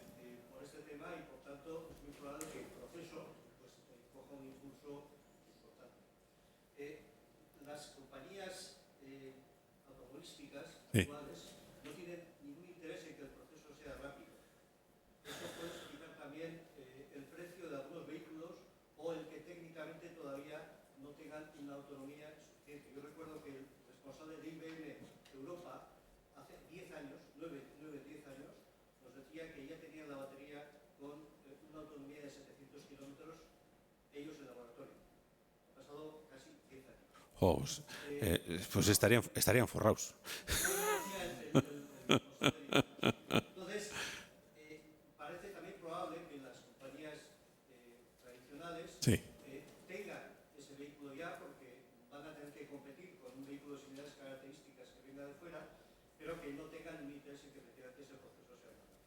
O sea, por tanto, la evolución del precio, si cambiamos esa foto y tuviésemos un escenario en el que el precio pueda ser similar al de un vehículo de combustión, ¿cuál sería el proceso? Es decir, si es un proceso lento, que es de alguna manera el objetivo de los fabricantes, y también como país, porque tenemos muchas empresas administradoras de estos componentes, ¿no? ¿Sería un proceso lento o sería un proceso muy rápido? Lo probable, parece, si entramos un poco en las dinámicas de compra, ¿no? de las personas, que suelen ser como muy rápidas, muy emocionales, ¿no? Es que ese salto fuese muy rápido. Claro, ¿qué nos pasaría a nosotros que tenemos una industria de componentes importante, ¿no? ¿No sería más lógica una estrategia más atrevida, con todos los riesgos que tiene, etcétera, pero una estrategia más atrevida que permita que nuestra industria pueda evolucionar más rápidamente? Porque si nosotros ponemos el marco de Euskadi o del Estado, si da igual. Si te va a venir de fuera una oferta de esas características, o sea, tú vas a sufrir un crack en tu forma de fabricar. Por tanto, lo importante parece, ¿no? Sería intentar alinear objetivos de cambio climático más, de alguna manera más claros, con una estrategia, como digo, de transformación o de ayuda a la transformación de nuestra propia industria. Yo es que de este tema podría estar hablando horas, Kepa. Además, yo por el trasfondo personal mío, yo llevo en la administración pública 3 años. Gran parte de mi carrera profesional ha sido en el entorno de la automoción, concretamente en CIA Automotive, y de este tema, pues te puedes imaginar. Hemos hablado y hemos debatido terriblemente. Efectivamente, aquí hay unos riesgos en cuanto a modelo económico europeo muy grandes. La automoción es uno de los grandes motores económicos de este continente. Somos un exportador neto de vehículos a día de hoy, sobre todo por la excelente tecnología que se ha generado alrededor de los motores de combustión interna. Si diéramos el mayor peso a ese escenario, ¿cuál sería el mejor escenario para Europa? Generar gas renovable y utilizar nuestros propios motores. y punto. Claro, ¿eso va a cubrir todas las necesidades de movilidad que tengamos o es la mejor manera de cubrir? Yo creo que no. Pero me da la sensación de que a futuro vamos a tener, igual que hemos tenido a día hasta hoy, dos posibles alternativas de combustible de movilidad, que han sido el diésel y la gasolina, que quizá tenían menos diferencias entre ellos. A futuro es muy probable que tengamos dos tipos de movilidad. Una movilidad eléctrica, que sea una movilidad de rango más corto, y una movilidad a gas renovable, que sea una movilidad de rango más amplio. Y también tenemos que no olvidarnos de que tenemos una movilidad pesada a la que tenemos que dar respuesta, en la cual la electricidad tiene un reto mucho mayor todavía. Los fabricantes, nosotros tenemos la, entre comillas, ventaja de que nuestra industria particular es una industria de transformación. O sea, no somos los responsables, desgraciadamente, del diseño y del desarrollo de los nuevos vehículos. La industria automotriz vasca hace lo que le piden. Y en ese respecto, pues con la gran capacidad de adaptación que ha ido demostrando a lo largo de los años, se va a ir adaptando a producir lo que el nuevo vehículo le pida. Seguramente rebajaremos la cantidad de piezas de gran solicitación mecánica, como pueden ser forjas o fundiciones, y empezaremos a producir más piezas de otro tipo, cajas de batería, plásticos, materiales compuestos. Bueno, va a haber una transformación, pero en ese caso el propio clúster de automoción de Euskadi está vigilante, pero no excesivamente alarmado. O sea, yo creo que con los ojos puestos en no perder pie, pero con la ventaja de que nosotros no tenemos que acometer grandes inversiones como pueden tener que acometer los grandes fabricantes para poder hacer la transformación de sus modelos productivos. La verdad es que en el ámbito de las baterías sí se está avanzando mucho, pero yo creo que la solución definitiva no se tiene, o al menos no se tiene cuadrando todos los ladrillos, ¿no? Tienes que cuadrar el ladrillo de la densidad de la energía, tienes que cuadrar el ladrillo de la procesabilidad de ese material, porque una cosa es poder conseguir una batería que en laboratorio funcione, pero luego tienes que ser capaz de fabricarla en masa, y tienes que cuadrar el ladrillo del interés económico, o sea, tiene que ser producible dentro de un costo, ¿no? Entonces, yo creo que eso es lo que falta. Tenemos baterías que aguantan muy bien, tenemos baterías que somos capaces de fabricar en laboratorio, pero no tenemos algo que cumpla los tres requisitos. Y ahí la verdad es que dentro del ámbito investigador de Euskadi se están haciendo cosas muy majas. Y claro, ves con envidia a veces pues que en otros sitios ya se están llegando a acuerdos de implantación de grandes fábricas de baterías que van a cubrir la demanda a futuro de los fabricantes europeos, y yo creo que ahí nosotros tenemos una oportunidad para intentar atraer. Pues tenemos dentro de nuestro radio de actuación unas cuantas fábricas de automoción, y lo deseable sería que la fabricación de esos equipos fuera local. Entonces yo estoy seguro de que estamos haciendo todo lo posible para que eso sea así. Pero bueno, de esto podemos hablar horas. Bueno, ahora ya... Prometo ser breve. No, espera, Javi, que ahí tienes 4 delante. Lo que vamos a hacer es, vais a hacer todas las preguntas, las 5 personas que tenéis pedidas, y ya le dejo hablar a Aitor y nos vamos. Así que primero Pablo, luego Manu, Edorta, Marcos y Javi. Pablo Suicida, Islandia y Bilbao. Cambio totalmente de tema. Ay, ¿qué peligro tenéis? Lo que has planteado de la... ¿Me veis atrás? Sí. El punto que has sacado de la ley de sostenibilidad energética, el plan de movilidad para las empresas, ¿por qué habéis sido tan poco ambiciosos con 100 trabajadores por turno? Porque lo que tú hemos dicho antes, tenemos una movilidad metropolitana muy insostenible. Sí. Estamos haciendo muchas cosas en las ciudades, lo hemos dicho también, nos ponemos en zapato dentro de las ciudades vascas, evidentemente, que tenemos un mogollón de gente circulando en coche porque estamos enganchados, porque ponen una empresita en las leches, en donde Cristo perdona las chamberas, que perdona las tres... No, tenemos esa costumbre, sí. Le sale mucho más barato al empresario mover el centro de trabajo para 20 personas en un polideportivo, en un polígono industrial en San Dios, y luego todo el mundo con el tupper, y haciendo 150 kilómetros por persona todos los días. Y eso es un costo que se transfiere, se lo quita al empresario, se lo transfiere a los trabajos en primera instancia y al resto del mundo mundial. Entonces, me parece un punto súper importante, porque además tenemos el hándicap que haremos tratar en el desarrollo de las DOT. O sea, las DOT que se hicieron hace 20 años, cómo se han desarrollado, cómo tenemos el país desparramado, cuando tenemos una densidad, o sea, un urbanismo súper denso en las ciudades, luego ¿dónde estamos trabajando? Sí, es curioso porque tenemos una superficie forestal mayor que Finlandia, en porcentaje. Pero Que sí. La ciudad metropolitana es nuestro hándicap. Y para mí es el punto importante. El punto de ruptura tiene que ser empezar a hacer ver, a visualizar los costos de la movilidad laboral insostenible, que tenemos mucha. Por eso, me preguntas cuál es el criterio, por qué habéis llegado solo a 100 trabajadores por turno. Me parece. ¿Cuántas empresas en este país más tableadas? ¿El 2%? El tema. Vaya, perdona. Manu. Pues no tengo nada para apuntar, se me va a olvidar. En esto de la movilidad, Yo te lo voy a apuntar. se ha planteado el tema de la movilidad alternativa en la jerarquía de la movilidad. Yo suelo entender que es la movilidad activa, la primera, la de andar y la de bici o andar. A mí me haría mucho bien. Cada pregunta. Entonces, en las ayudas que dais, a la hora de plantear indicadores, ahí por el 1990 y tanto, en las agendas 21, mirábamos el índice de motorización. Y el objetivo era reducir el índice de motorización, es decir, que no necesitásemos coches para vivir en esta sociedad. El segundo elemento, también el otro indicador, el número de carnets de conducir. Por ejemplo, para que te puedas presentar a trabajar y no tengas que necesitar tener carnet de conducir. Mi pregunta, en toda esta jerarquía que has planteado, se me escapa qué incentivación se plantea a la gente que no tiene coche, qué incentivación se plantea a la salud para que se pueda andar. Me he quedado ahí un poco perdido en este tema cuando realmente es la jerarquía, es decir, donde más dinero tendríamos que invertir es a convencer a la gente que tiene que vivir sin coche y que no necesita el coche para moverse. Donde más tendríamos que invertir es incentivar el transporte público. Yo no sé por qué le tenemos que pagar a alguien porque se cambie de coche. No lo he entendido nunca. Pero, bueno, simplemente yo no tengo coche. Porque no tienes fábrica de coches. Vale, 40 años. Edorta.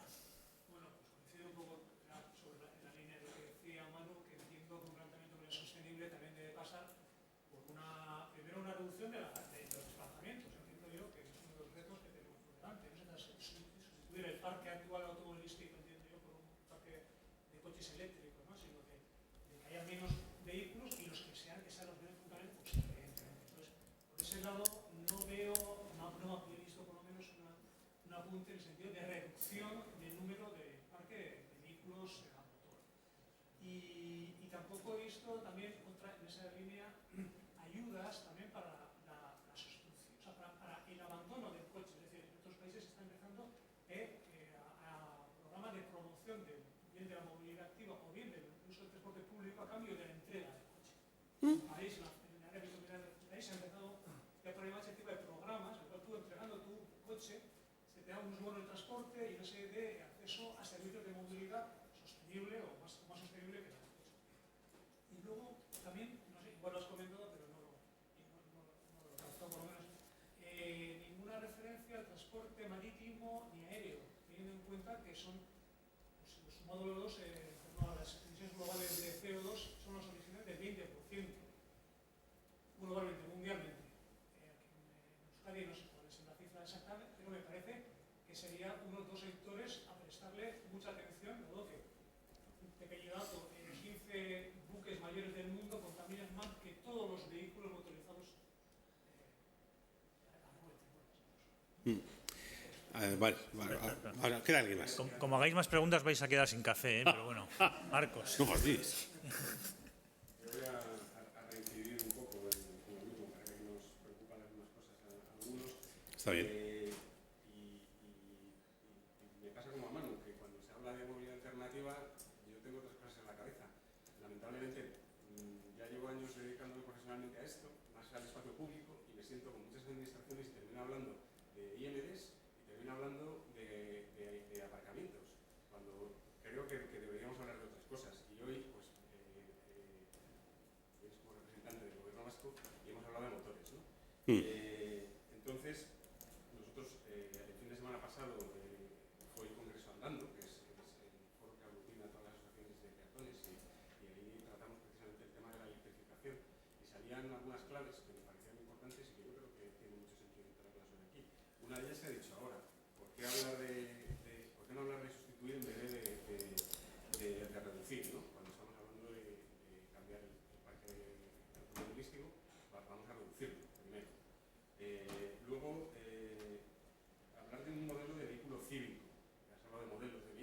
de oferta, un discurso un poco dentro de un discurso como de mercado, ¿no? Y dentro del sistema capitalista. De formación profesional. Y claro, cuando hablamos de vehículos eléctricos, la referencia principal pues, puede ser los Tesla, que pesan una tonelada más de lo que ya pesa un coche habitual, un utilitario, ¿no? Es decir, que eso parece poco sostenible y sobre todo que meter eso en el contexto de movilidad urbana es como figurar como un tanque, ¿no? No ves lo que pesa un tren. Bueno, pero mueve mucho más gente, ¿no? Luego, si va lleno, sí. En relación con eso, importante cuestionar el valor ecológico del coche eléctrico, que al final, del coche eléctrico o de lo que tú ya has llamado aquí movilidad alternativa, ¿no? Que parece que es la panacea, pero sin embargo lo que ocurre es que mejora desde el punto de vista de emisiones la movilidad motorizada, como se viene desarrollando hasta ahora, pero sin embargo no mejora, en el fondo no cambia el modelo. Siguen teniendo emisiones. Se habla de uno de los casos que tenía emisión cero, pero no estamos hablando de todas las emisiones que se producen por rozamiento, que las producen todos los vehículos que circulan, ¿no?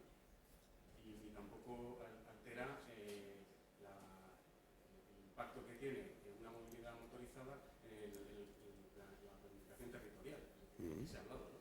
Como tenemos un vehículo que nos puede desplazar rápidamente a distancias largas, pues podemos implantar empresas, por ejemplo, o incluso desarrollos residenciales alejados completamente de todo. Entonces, bueno, parece importante que esto sea una de las patas, pero luego no la única. Y daba la sensación de que el gobierno vasco es la única. Hombre, aquí quizá... La última, más. Y ya, a ver si... En los últimos meses a responsables del gobierno vasco hablaron de diésel cero emisiones. Y estoy intrigado de qué es eso. Porque yo creo que si de verdad hay un diésel cero emisiones, no sé yo como representante de bus, yo quiero eso. Porque las prestaciones que da el diésel no las da el eléctrico ni no. Bueno, no sé, la verdad es que no. Diésel cero emisiones. Primera vez que lo digo. Sí, no. Yo hago lo que puedo por vivir desconectado. Me mejora, sobre todo la tensión, me mejora mucho. Y desde que vino el instalador de la fibra y se cargó la antena, no la he vuelto a arreglar. Entonces vivo sin televisión. Eso también es cambio de modelo. Bueno, joder. Tenéis tiempo, ¿no? A ver, yo efectivamente yo he hablado desde lo que puede ser mi área, ¿no? Sí que es cierto que, claro, yo pues soy director de energía y lo que he intentado incidir es en el área en la que tengo competencia y efectivamente hay, joder, pero eso es ese cambio de modelo, sobre todo en los ámbitos urbanos, entra dentro de un diseño común que tiene que ser compartido entre las administraciones superiores, como puede ser Gobierno vasco, a través de la Dirección de Ordenación del Territorio, con la publicación de las nuevas DOT y tal, dentro de un sistema de ordenación que luego tiene que ser complementado por parte de las diputaciones territoriales y sobre todo de los diferentes ayuntamientos. Además, todos sabemos que la arquitectura institucional de este país es la que es y que tiene sus complejidades y luego también tiene sus efectos positivos, porque nos obliga a debatir las cosas 3 veces y a intentar ponernos de acuerdo 3 veces, lo cual pues complica, atrasa, alarga, pero al final cuando llegamos a algo pues suele ser para bien. Evidentemente la mejor movilidad, y es un discurso que yo me he hartado desde la parte de vista energética, el mejor consumo energético es el que no se realiza, de la misma manera que el mejor desplazamiento es el que no se hace. Lo que pasa es que en ese caso yo creo que va a ser la propia sociedad la que va a ir cambiando sus propios usos. Y hay cosas que tienen que ir cambiando. Y hay determinados ámbitos donde quizás sea más fácil desarrollarlo. En grandes ciudades están apareciendo los sistemas de compartición de vehículo, ya sea vehículo ligero, motocicleta, patinete, lo que sea, llámalo X. Pero que son sistemas que a la larga yo creo que se tienen que imponer. Yo cuando voy a Madrid me monto en un Car2Go y me lleva donde haga falta y utilizo el coche en el ratito en el que lo necesito y luego ya me olvido de él. Y son sistemas alternativos que pueden ser muy interesantes a la hora de ir cambiando modelo. Luego el transporte peatonal y de transporte público, pues por ejemplo Gasteiz es un ejemplo en en movilidad peatonal. El nivel de desplazamientos a pie que se hace en Gasteiz es infinitamente más alto que el de las otras dos capitales. ¿Pero por qué? Porque su distribución, sí, en Gasteiz. Bueno, a ver, bueno, vale. Vale. Movilidad no motorizada, vale. Movilidad no motorizada, Gasteiz pero también se aprovecha de su distribución geográfica y de su orografía. Entonces, cada uno tenemos nuestra particularidad. ¿Que sería ideal poder eliminar los vehículos? Pues probablemente. Ahorraríamos energía y tendríamos un entorno más sostenible, pero no parece que la sociedad esté dispuesta a ello, al menos de momento. Seguimos demandando servicios, seguimos demandando movilidad, tenemos la globalización. El gran motor de la globalización es el transporte por contenedor. Es el transporte de contenedor que ha generado muchísimo más tráfico marítimo y mucho más tráfico en carreteras. Porque lo que hacemos es cada vez demandar más servicios y que nos lo traigan a la puerta de casa. Y eso implica movilidad. Y no ya movilidad personal, sino movilidad de mercancías, que además tiene muchas más complejidades a la hora de cambio de modelo, porque tiene sus limitaciones tecnológicas y tal. Llegará, pues quizá, pero yo diría que no es lo que la mayoría de la sociedad nos está demandando. Entonces, dentro de lo que la sociedad nos está demandando y entendemos que es posible, pues lo vamos a intentar hacer lo mejor que podamos.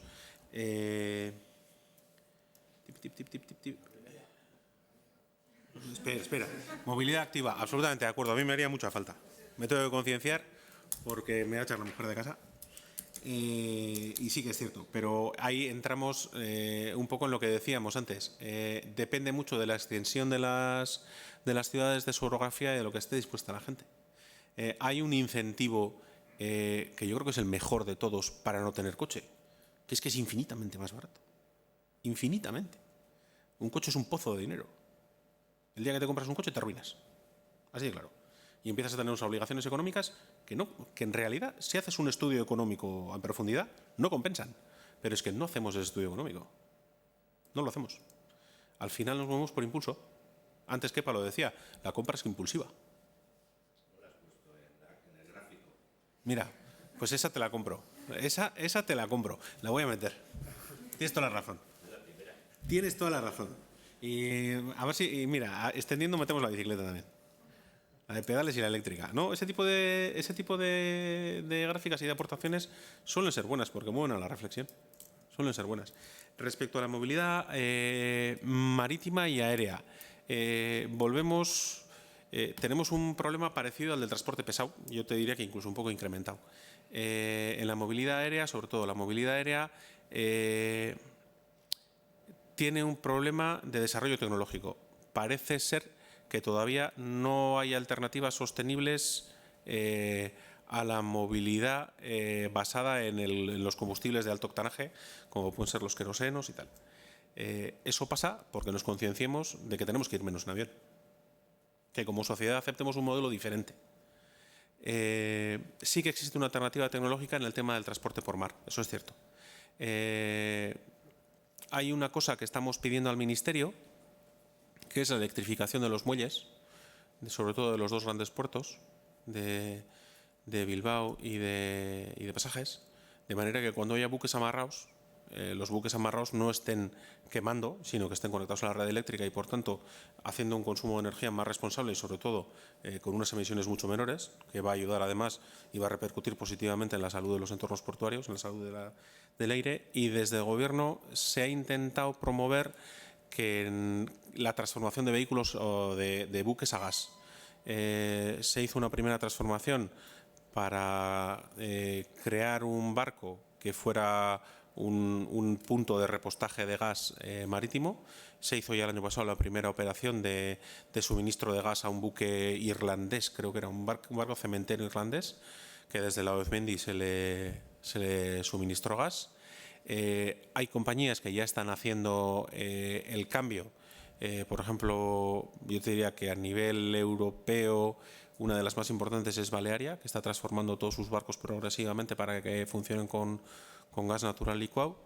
Se ha también incentivado la aparición del primer remolcador a gas en el puerto de Bilbao, que es un barco de remolcadores Ibaizábal, creo que es. Y también el tema de que se ha creado en el puerto de Bilbao un punto fijo en muelle de repostaje de buques a gas. Entonces, estamos creando la infraestructura. La normativa marítima, lo malo es que no entra dentro de nuestro ámbito de actuación. La normativa marítima sigue una regulación propia.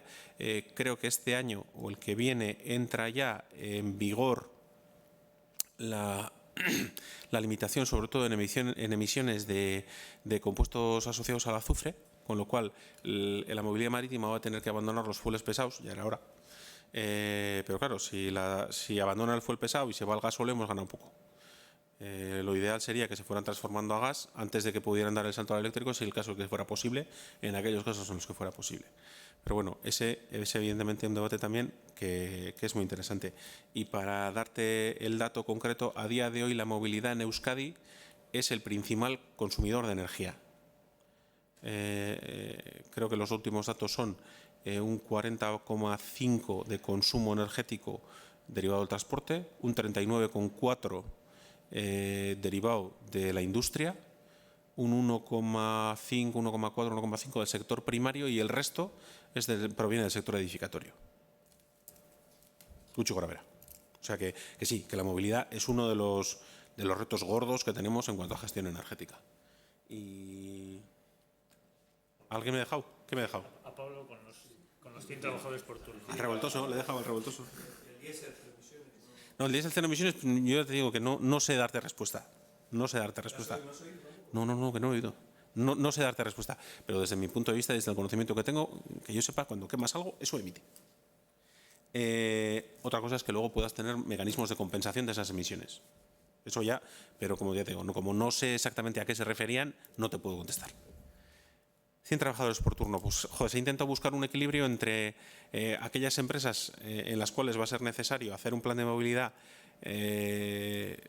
obligatorio y aquellas empresas en las que por su tamaño más reducido esa movilidad pues a lo mejor puede ser organizada. Yo recuerdo cuando trabajaba en Legazpi con mis compañeros, pues nos organizábamos para ir con el coche lleno, ¿no? Pero es una organización más particular. Entonces, quizá tendríamos que haber sido más exigentes. Pues bueno, pues tomo nota. Puede ser. Es un punto súper gordo. Sí, hay. No sé qué porcentaje, no puedo recordar, pero sí. De los kilómetros pasajeros que estamos moviendo insostenibles, el muchísimo por ciento es esa movilidad laboral recurrente, insostenible. En eso, por ejemplo, Guipúzcoa tiene una realidad muy particular, porque muchos hemos vivido en Donosti muchos años y hemos trabajado. Yo he trabajado en Beasain, en la CAF, en CIE, en Legazpi, en Lazcao. Entonces, claro, vivir en Donosti y trabajar en la provincia es una realidad muy habitual en Guipúzcoa, muy habitual. Yo no voy a. Vamos a. Tengo una pregunta por allí.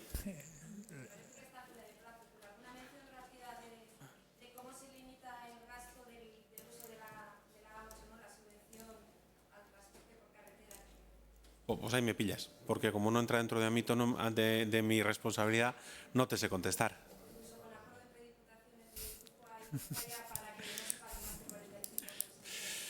Ni idea. No te puedo contestar porque no entra dentro de mi. Una coherencia de políticas, ¿verdad? Una coherencia absoluta, y además esa medida tiene el consenso de todo el espectro político vasco, ¿eh? O sea, no, pues Vox no sé todavía qué dice, pero vamos, el resto. Si tenemos consenso lo llevaremos a puerto. Vale, pues si queréis intentamos volver a -10 para empezar la segunda parte. Vota.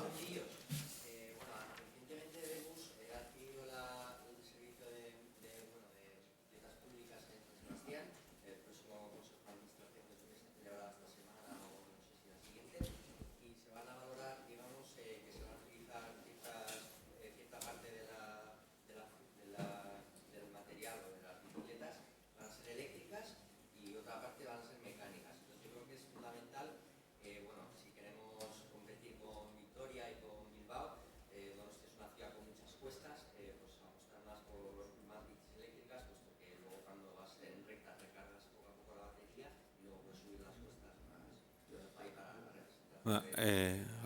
Estoy convencido que se ha intentado maximizar el número de bicicletas eléctricas que hay y que lo que se habrá intentado es maximizar el servicio al ciudadano dentro de la disponibilidad presupuestaria.